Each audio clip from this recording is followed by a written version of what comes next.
मैं सुहागरात मनाने के लिए तड़प रहा था, लेकिन मेरी बीवी सिर्फ 14 साल की थी। इसलिए शादी की पहली रात बिना हाथ लगाए मैं यूं सब्र करके बैठ गया।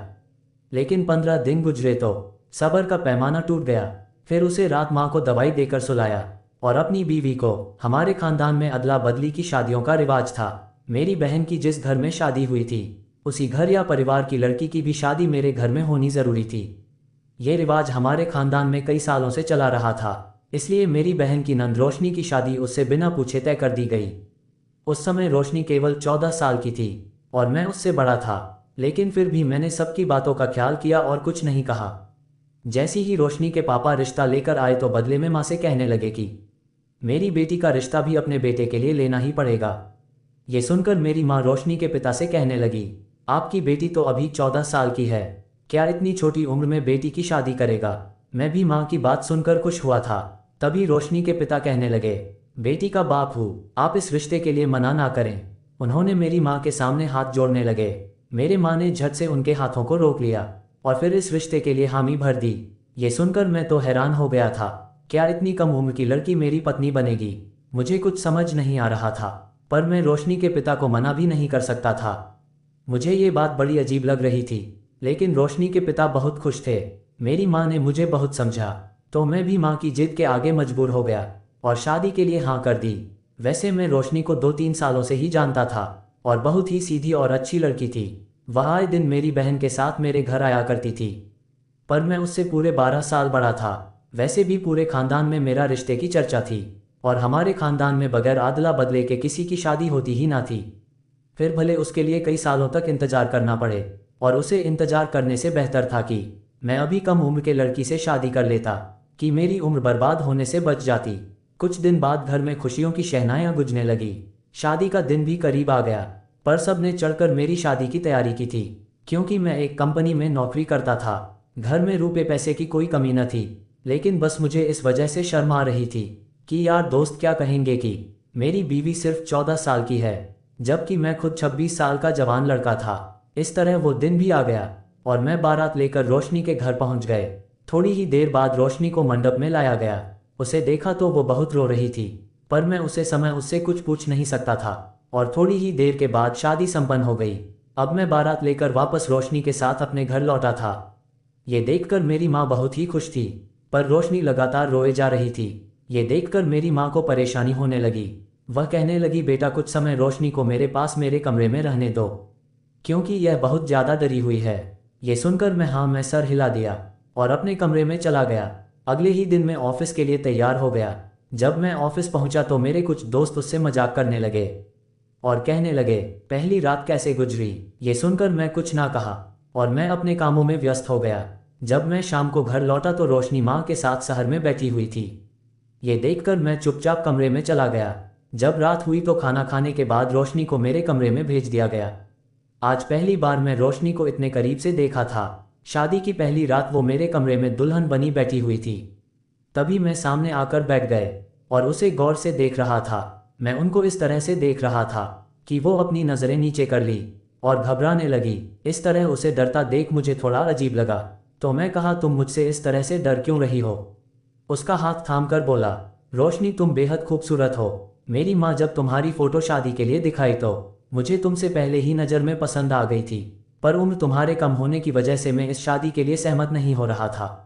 पर तुम फिक्र मत करो और आराम से सो जाओ, मैं भी आराम कर लेता हूँ। ऑफिस में बहुत ज़्यादा काम थे। ये कहकर मैं बेड के दूसरे साइड सो गया। मेरी शादी को अभी कुछ दिन ही गुजरे थे। जिंदगी बहुत खुशहाल गुजर रही थी। मेरी पत्नी भी मेरा बहुत ख्याल रखती थी। मेरी हर बात मुंह से निकलने से पहले ही पूरी हो जाती। लेकिन उनकी एक बात बहुत अजीब थी, मुझे हर रात को जल्दी सुला देती। जब मैं कहता कि मुझे इतनी जल्दी सोने की आदत नहीं है, तो वो खुद करवट बदल कर सो जाती। इसलिए मजबूरन मुझे भी सोना पड़ता। एक दिन आधी रात को अचानक मेरी आंख खुली, तो मैं ये देखकर हैरान रह गया। मेरी पत्नी बिस्तर पर नहीं थी। पहले तो मुझे लगा शायद बाथरूम में गई होगी, मगर जब 10-15 मिनट गुजरे वह बाहर ना आए, तो मैं उठ और इधर उधर देखने लगा, मगर रोशनी को कहीं ना पाया। मैं तेजी से बाहर की तरफ गया। अभी मैं कदम रखा ही था कि छत की तरफ से रोशनी आते हुए नजर आए। रात के इस वक्त रोशनी को आता हुआ देखकर मुझे बहुत हैरानी हुई। मैं बोला, इस वक्त तुम कहाँ चले गए थी। तब रोशनी बोली, कहीं नहीं, बस जरा घबराहट हो रही थी, तो सोची छत जाकर खुले हवा में टहल लेती हूँ। ये सुनकर मुझे उसकी बात पर मुझे यकीन आ गया, क्योंकि अभी शादी को मुश्किल से एक हफ्ता ही हुआ था, तो शक करने की वजह नहीं बनती थी। अगली रात फिर जब अचानक आंख खुली तो रोजाना की तरह रोशनी अपने कमरे से गायब थी। मैं जल्दी अपने कमरे से बाहर निकाल तो देखा रोशनी चुपके चुपके नजर बचाते हुए छत की सीढ़ी चढ़ रही थी। रात बहुत खामोश थी, हर तरफ खूब अंधेरा था, इसलिए डर के चलते मैं कमरे में वापस आ गया। अगले दिन मैं माँ से पूछा कि छत वाले कमरे में रात में कोई सोता है क्या। मेरी बात सुनकर माँ ने हैरानी से बोली, बेटा वो कमरा तो खाली है, जब से तेरी बहन की शादी हुई है। ये सुनकर मुझे अजीब सा लगा। मैं जानता था कि रोशनी मुझे कुछ नहीं छुपाएंगे। अगली सुबह जब मैं सोकर उठा तो मैं रोशनी से पूछा, कल मैं आपको छत की तरफ जाते हुए देखा था, आप वहाँ क्यों गई थी। वो ये बात सुनकर वो एकदम से चुप हो गई। तभी माँ के बुलने पर फौरन कमरे से बाहर निकल गई। मैं उनका व्यवहार देखकर चुप हो गया, मगर मैंने दिल में एक फैसला कर लिया कि इस राज को जानकर रहूंगा। इसी तरह पूरा दिन गुजर गए और यह रात खामोशी से गुजर गई। रात को अचानक आंख खुली तो रोशनी कमरे से बाहर निकल रही थी। उसने पीछे मुड़कर देखा, मैंने फौरन आंखें बंद कर ली और सोने का नाटक करने लगा, मगर जैसे ही वह कमरे से बाहर निकली मैं भी उनके पीछे पीछे छुप कर चला गया। थोड़ा देर मैंने देखा कि हमारे घर के छत पर एक रूम था, उसका दरवाजा थोड़ा सा खुला रह गया, जिससे मैं चुप कर अंदर का मंजर आसानी से देख सकता था। अंदर जाते ही रोशनी ने कमरे की लाइट ऑन की। उसके बाद का मंजर मेरे होश उड़ा गया। मैं सोच भी नहीं सकता था कि सच्चाई ऐसी होगी। मैं वहां देखा कि रोशनी अपने किताबों को लेकर पढ़ाई करने बैठ गई। देखकर मेरे आंसू रुकने वाला नहीं था। मैं वापस चुपचाप अपने कमरे में आ गया और सोचने लगा कि रोशनी पढ़ना चाहती थी, पर मजबूरी में उसे शादी करने पड़े। पर एक पल के लिए मैं रोशनी से बहुत ही ज़्यादा गुस्सा भी था, क्योंकि वह इस तरह से चोरी चुपके पढ़ाई के लिए दूसरे कमरे में जाने की क्या ज़रूरत थी। वह मुझे भी तो कह सकती थी कि उसे पढ़ाई करनी है, पर वह मुझे भी इन सब बातों से बहुत ही दूर रखी थी और मुझे एहसास तक भी नहीं था कि रोशनी आगे पढ़ना चाहती है। खैर, मैं उसे समय बिना रोशनी से सवाल किए चुपचाप अपने बेड पर सो गया और अगले दिन जब अपने ऑफिस गया तो अपनी एक नौकरानी की बातें सुनकर मुझे रोशनी के ऊपर बहुत तरस आया। जब वह कहने लगी, मैं अपने पति से अलग हो रही हूँ क्योंकि वह मेरी कम उम्र की बेटी की जबरदस्ती शादी कर रहा है। उसकी बात ने मुझे हैरान कर दिया। मैं हैरानी से कहने लगा, तो क्या हुआ, अच्छी बात है, हमारे खानदान में तो है दूसरी लड़की की कम उम्र में शादी होती है। तो वह मुझे कहने लगी, लेकिन इससे उन बच्चों के दिमाग पर क्या असर करता होगा, या कभी सोचा है आपने, मैं तो कभी भी अपनी बेटी पर यह जुर्म होने नहीं दूंगी।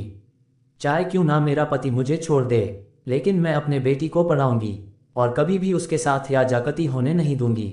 उस नौकरानी की बात सुनकर मुझे रोशनी के रोता हुआ वह चेहरा याद आने लगा, जब वह शादी करके पहली बार मेरे घर आई थी, और वह भी इतनी कम उम्र में। वो भी तड़प तड़प कर रो रही थी और मैं ज़रा भी ख्याल ना किया था। फिर उसे दिन के बाद से मेरा रवैया रोशनी साथ बहुत बदल गया। मैं उसका ख्याल रखने लगा, एक पति की तरह नहीं बल्कि किसी दोस्त की तरह। मैं हर बात पर उसे सपोर्ट करने के लिए उसके साथ खड़ा रहता, फिर वह चाहे घर का काम करती या फिर उसे कहीं जाना होता। फिर एक दिन उसने ख्वाहिश का इजहार किया, जब वह कहने लगी कि मैं आगे पढ़ना चाहती हूँ। मैं खुद उसे स्कूल लेकर गया दाखिला करवाने के लिए। फिर से उसने मैट्रिक में दाखिला दे दिया था। उसे दिन वह बहुत खुश थी, बच्चों के जैसे खुशी उसके चेहरे पर छाई हुई थी। मैं भी उसे खुश देखकर खुश हो गया। ये हकीकत थी कि वह कम उम्र की लड़की मेरी बीवी बन गई थी, लेकिन मैंने उसकी खुशियों में साथ दी थी। फिर 2-3 साल गुजरे, उसने इंटर तक पढ़ाई कर ली थी। तब एक दिन वह मुझे कहने लगी कि आप मेरे माँ बाप से भी ज़्यादा मेरे लिए अहमियत रखते हैं, क्योंकि मेरे बाप ने तो अपने बेटी की खुशियों का नहीं सोचा और मेरी शादी कर मेरी सारी खुशियों को कुर्बान कर दिया, लेकिन आपने किसी अच्छे दोस्त की तरह मेरा साथ दिया। मैं जिंदगी भर आपके साथ वफादारी करूंगी। उसके बात सुनकर मैं बहुत खुश हुआ था।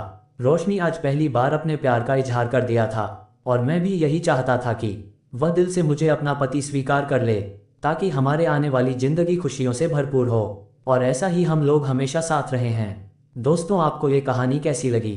अगर पसंद आई हो तो आप मेरे चैनल को सब्सक्राइब करना ना भूलें और बेल आइकन को भी प्रेस कर ले, ताकि हम आपके लिए इसी तरह के दिलचस्प कहानी लाते रहें।